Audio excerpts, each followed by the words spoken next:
Welcome to the Gatekeepers Podcast with Billy Grove, where the fence world gets real, raw, and unfiltered.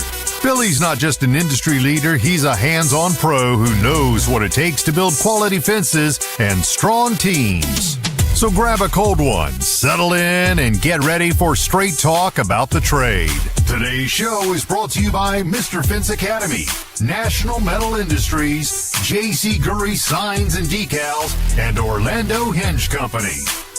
If you're looking to hit the next level in your fence company, check out Mr. Fence Academy. Real fencers, real job sites, real training equals real results. And now, live from the Mr. Fence Academy studios, here's your host, Billy Grove.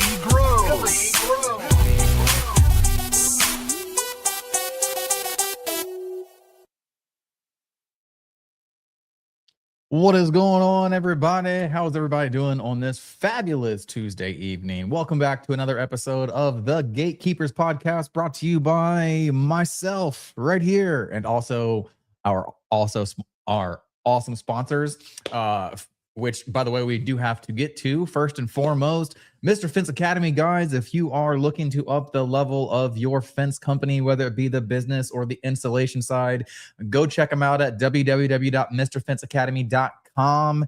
Even if you don't join the academy, get yourself to one of the trainings and learn some shit, right?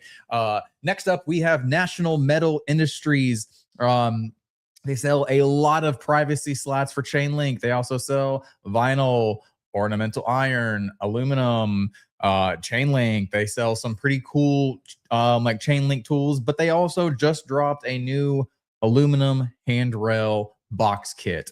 Comes 3 foot tall, 8 foot wide, or 6 foot wide sections in white and black. Go check them out over at www.nmifence.com. Next up, we got J.C. Gurry, guys. If you're still in the market for a fence sign for your finished fence after everything is all nice and pretty and complete, and you want all the neighbors to see who put that fence sign up, go check them out. JC Gurry over at www.jcgurry.com. All these signs come with Mylar lamination, so that way they look great 10 years down the road.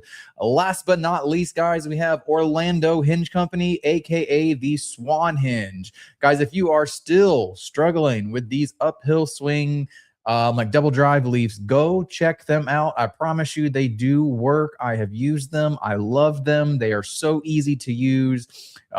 It literally sells itself.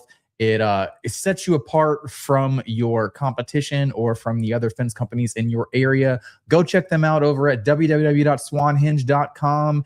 Get yourself a couple. I see we got Mr. Kevin Orlando in the comments already. Perfect timing tonight, sir. We got a great show lined up for you guys tonight. We got the regular, normal, I guess, run-of-the-mill show. But after each segment, guys, I'm going to ask you a what would you do question. And I do have them in the banners. Oh, which, speaking of, I need to get that. My ticker off there. So after each segment, like for those of you who are just joining, we are going to be doing a what would you question. I got 4 of them lined up. I got them in the banners, so that way you can hear me say them, and then you can also read them. And I would love it if you would drop what you would do down in the comments. Let's have a great show, guys. So we're talking fence shop therapy. What would you do, right? So like I said, after each segment, I'm going to be asking one of those questions. I got a couple good ones lined up for you guys. So First and foremost, the hidden stress that nobody talks about, right? Burnout is real. I mean, even I get burnt out. I got burnt out probably in September. But the good thing about me now is my burnouts don't last for, a month or 2 months. They last for about a week, maybe 2 weeks sometimes, and then I can get that candle relit. But dealing with burnouts is real, man. It's a real problem, even if you're just an installer or if you're the owner of the company. It's everything. Everybody experiences it. It's real. Taking time for yourself to to be able to do the things that you like, or just sit there and chill and relax. That is very important. Spending time with your family is important, right?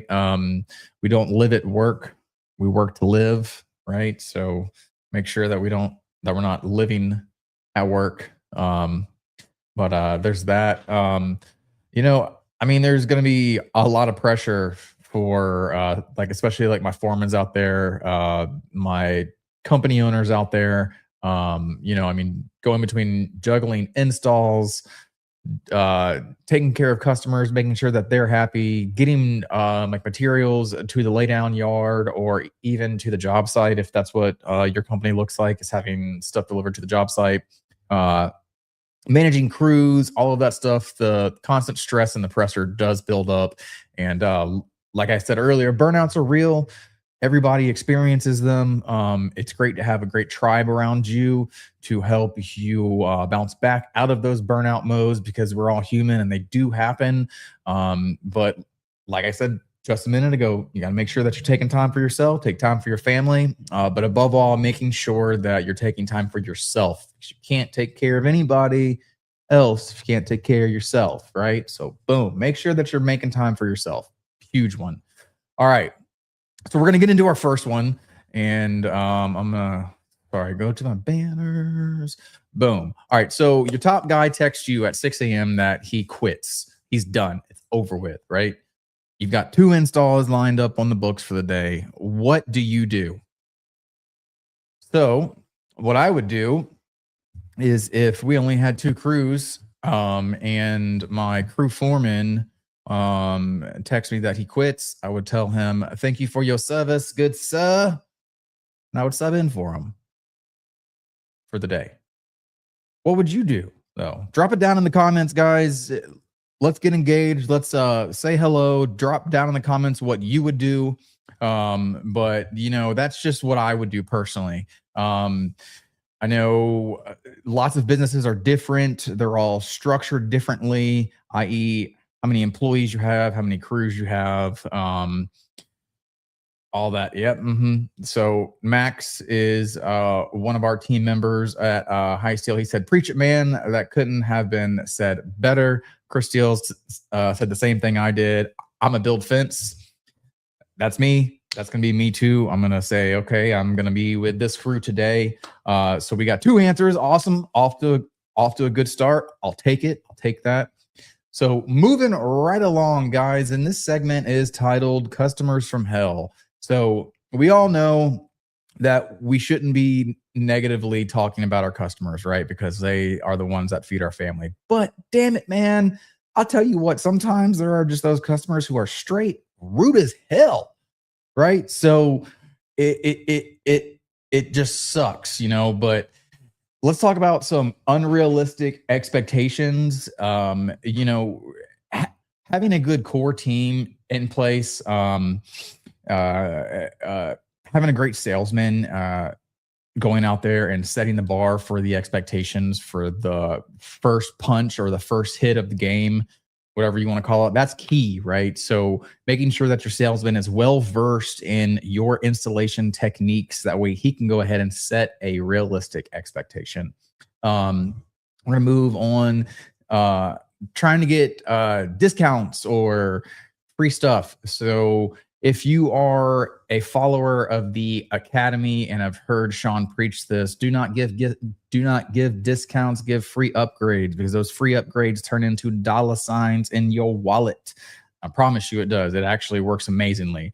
No discounts, upgrades. Boundary pushers. And really, this all really kind of relies on having a good office backing staff, because this is all office backing kind of topic, so to say. Making sure that that when the salesman goes out there, he's confident, knows exactly what he's talking about, sets realistic expectations, not unrealistic, and overall, he's going to get a feel for the customer too.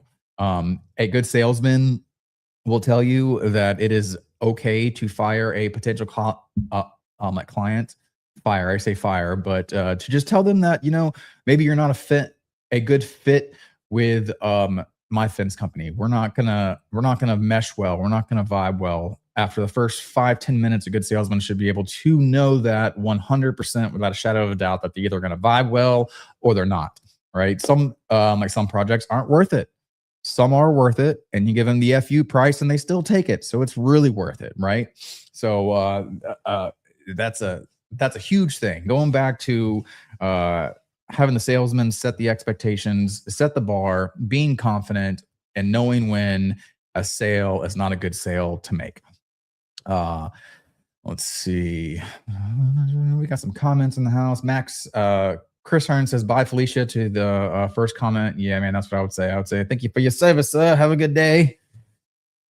So we got Max says, I would tell them good luck to their future endeavors and get to work. It's to THEIR there, buddy. Love you, man. I just got to pick on you. You know that. Chris Hearn says, I have been saying for years there needs to be Google reviews for customers. You're not lying. I'm gonna tell you right now, there has got to be a way to make that happen somehow, some way. Like, I know the whole BBB was started out as a great thing, but in my opinion, it's just a legal way to blackmail now. So that's just my thought on it. Everybody can have their own thoughts, but that's me. Hey, what are you doing? I'm up here, camera. Up here, over here. This is my hand. I don't know why it's doing that all of a sudden. It's being crazy. I might have to update it. But all right. So that leads me into our next question.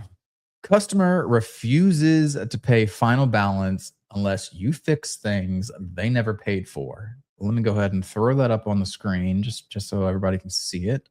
Customer refuses to pay final balance unless you fix things they never paid for. What do you do? It really just depends, in my complete opinion. If it's something stupid or small or nominal, and you just want to get out of their hair and be done with it, do it. But if it's like, more than $20 or so to say, I would have to pull out the contract if that was me.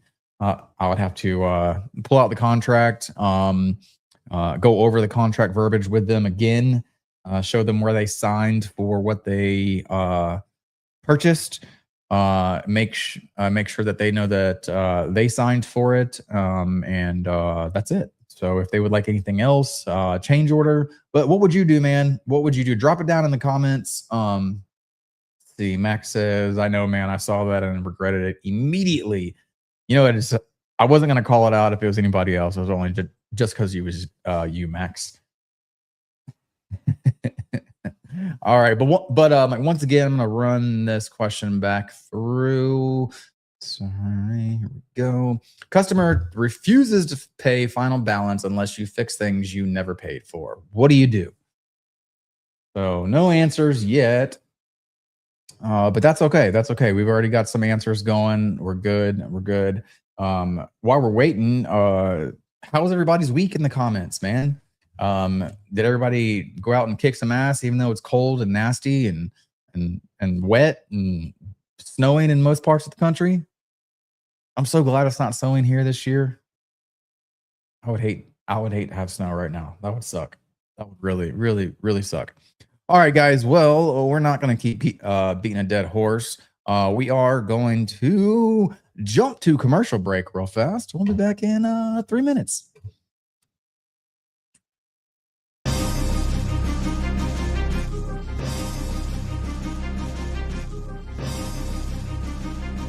National Metal Industries, a family-owned business for 70-plus years, has grown to be recognized for their ability to deliver on not just privacy slats for fence, but all types of fence products. National Metal Industries has all the hardware and tools to get the fence professional in and out of their job with the most ease possible.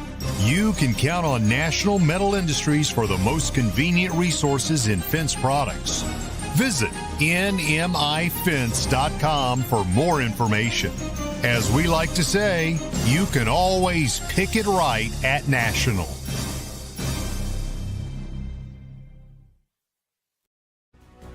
J.C. Gurry Signs and Decals has been a trusted name in the sign industry since 1949, with all manufacturing done in-house from start to finish right here in the USA. With 75 years in outdoor signage and roots dating back to the 1920s, J.C. Gurry specializes in durable, high-quality signs and decals. In-house screen printing since the 1970s ensures every product meets the highest standards. Visit jcgurry.com for more information. Every aluminum sign includes Mylar lamination at no extra cost, extending product life in tough outdoor conditions. For unmatched quality and longevity, visit jcgurry.com.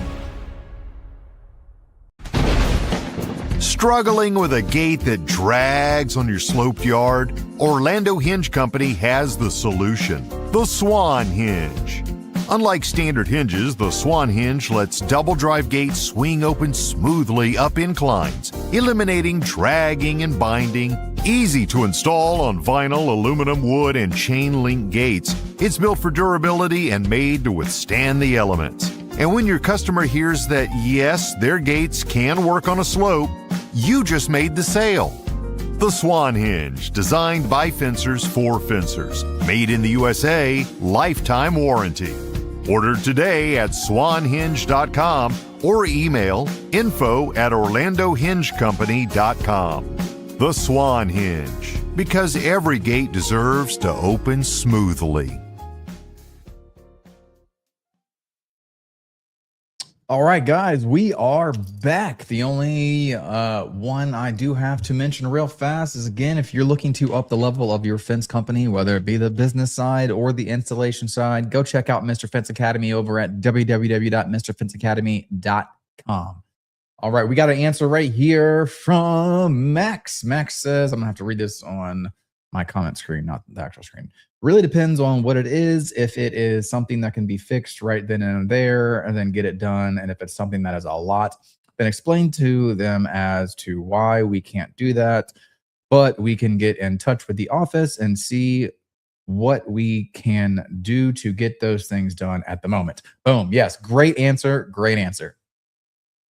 All right, guys, we're moving on to segment 3. I got that titled as Crew Problems No One Wants to Admit.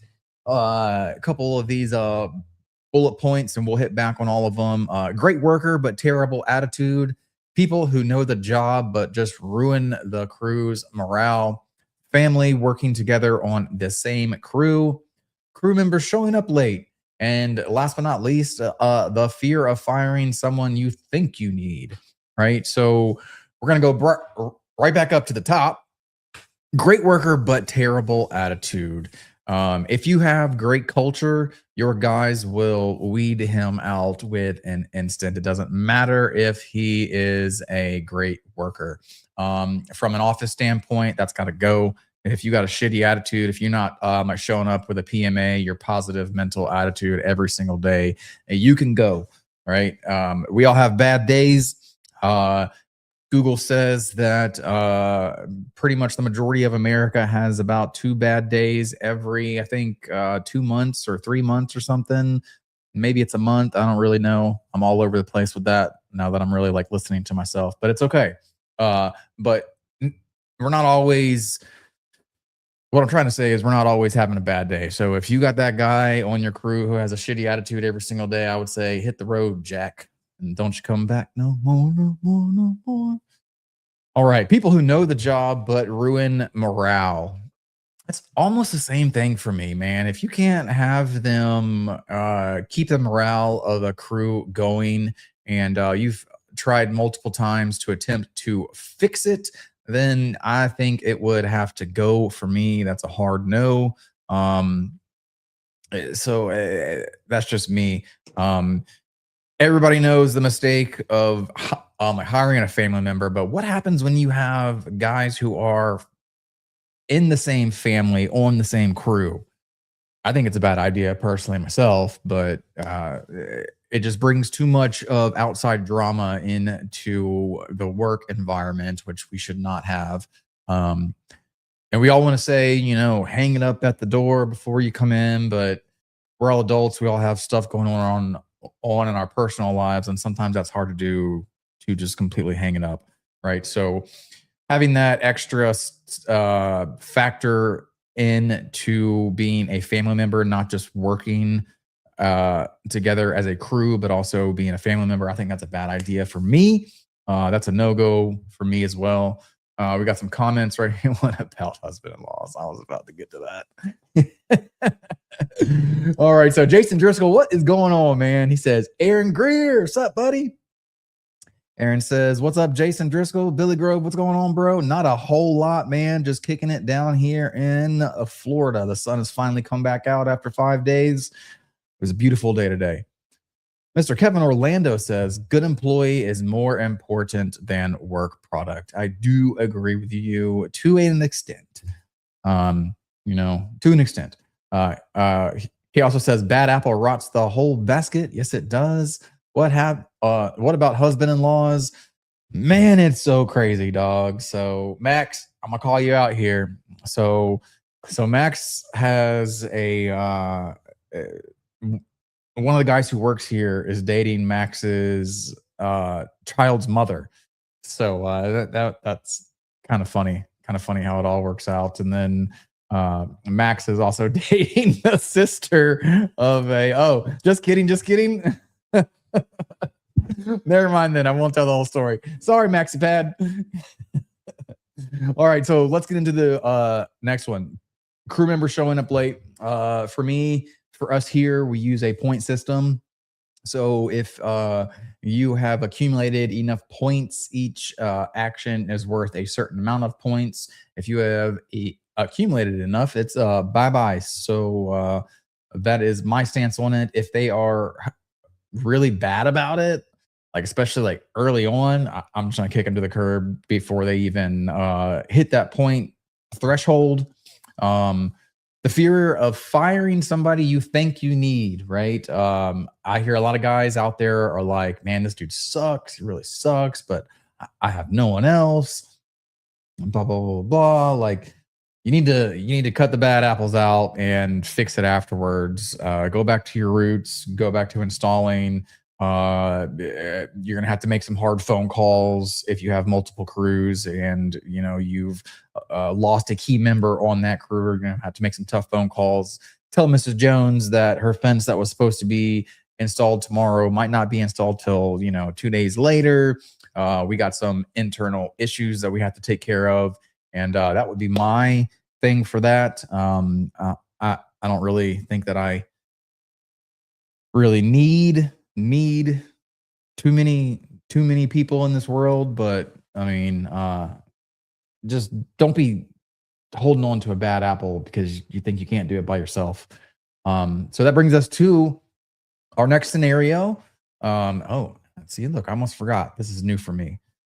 Put it on the screen first. There we go. A crew member is amazing at the job title, but is toxic for the team as a whole. What do you do as a business owner, as a foreman, as someone part of the crew? What are you guys doing? What's your company's culture worth, right? What's your line in the sand? What's all that? So let me throw it up on the screen one more time. I'll read it out as well. So boom, a crew member is amazing at his or her job title, but toxic for the team as a whole. What are you doing? You can drop that down in the comments, and we can get to it as we roll right along. So next up is going to be our final segment, expensive mistakes, material issues, and job site chaos, right? So some of these bullet points will work down them. Ordering mistakes, wrong measurements, supplier delays, weather completely ruining schedules, owning your mistakes and learning from them. So all of this stuff does 100% happen. Ordering mistakes, there's not really much that can be said if it doesn't really happen all the time, and then chalk it up as you just made a mistake. But if it happens all the time, maybe we should get 2 sets of eyes looking at it, and go from there. 2 sets of eyes is always better than 1. Shit, 3 sets of eyes, But those can be very costly and uncomfortable mistakes, especially if you're just really shit out of luck. You're supposed to like start the job tomorrow. It got here, it's the wrong stuff, right? That sucks. So that takes a very uncomfortable conversation, but it has to be had. Wrong measurements. This happens, and it just happens. Being able to pivot from a problem without creating job site chaos is huge, right? We're all going to have problems thrown our way, but as long as we don't freak out and act like it's the end of the world, we can probably all think through them, right? I don't know how all of you guys as companies are like structured, but we have 3-man crews. So if one person runs into a problem, now we have 2 separate brains thinking over that problem, which makes 3. Yeah. And if we calm down, we don't act like it's the end of the world. It's not the end of the day, right? We put our heads together. We think about this. How are we going to get this done? Either looking professional, or if it's not professional, you can't like really tell. But how are we going to get this done in an efficient, aesthetic manner, right? So making sure that you're not just freaking out when something goes wrong, right? Supplier delays, that happens. And as long as you keep a clear and open line of communication with your customers, for the most part, the vast majority of them are going to understand. Things happen, shipping delays happen, shipping containers get stuck in the port of Los Angeles. Shit happens, but as long as you're keeping a constant open line of communication to your client, so that way they know this, it's probably not going to be as big a deal as you think it is. Weather ruining schedules, man, I don't really have much to say other than, you run into those 1 or 2 people a year who are like, it could be a tropical storm outside or a freaking hurricane. And they're like, well, why aren't you here installing my fence? 99.9% of the time, people understand. They're like, yeah, it's pouring down rain. I'm sure they're not going to come. As long as, like I just said, keep that constant open line of communication open. Let them know. They probably already know that you're not coming, but just send them a text, an email, a phone call. Hey, Mrs. Jones, the weather is really bad. It's snowing. It's pouring. There's a tropical storm. There's a tornado, right? Just let them know what is going on, and they'll probably be a little bit more understanding. So that brings us to our last and final what would you do question. And that is going to be, you ordered the wrong material. Supplier says 5 days. Job is scheduled for tomorrow. What do you do? Drop it down in the comments. What's your workaround? What gets the customer to like stay cool? Let me know if you've ever been here down in the comments. And yeah, man, I'm liking this this episode content right here. It's pretty good. Chris is laughing at me trying to explain the friggin' husband-in-laws. Josh Clark says, give him the boot. And Jeff Graff says, what's up, everybody? What is going on, Mr. Jeff Graff? I see y'all got a lot of snow where you're at, man. Woo, no, thank you. But once again, I will drop the what would you do, the last one for the night. You ordered the wrong material. Supplier says 5 days. Job is scheduled for tomorrow. What do you do? Let's see. Yep, Jeff Grass says communication is key. I would say owning your own mistakes, learning to own them, and then learn from them, and just being honest. Saying, hey, Miss Jones, I messed up. You bought black 2-rail aluminum. I somehow ordered black 3-rail aluminum. It is completely my fault, and go from there. See where the conversation takes you. It's melted already. Starting 700 foot of aluminum puppy picket tomorrow. Hell yeah, man! That snow melted already that fast. It's pretty crazy. Y'all got a lot of snow. But all right, guys. Well, that is pretty much it for tonight. We are hitting time right now. I had fun. I hope you had fun. Make sure to come and check it back out next week. Same time, same place. I've got some ideas for next week's show. So y'all make sure y'all are paying attention. I'll see y'all next Tuesday. Y'all go out there, kick some ass, put some fence in the ground, and collect some checks. Later, guys.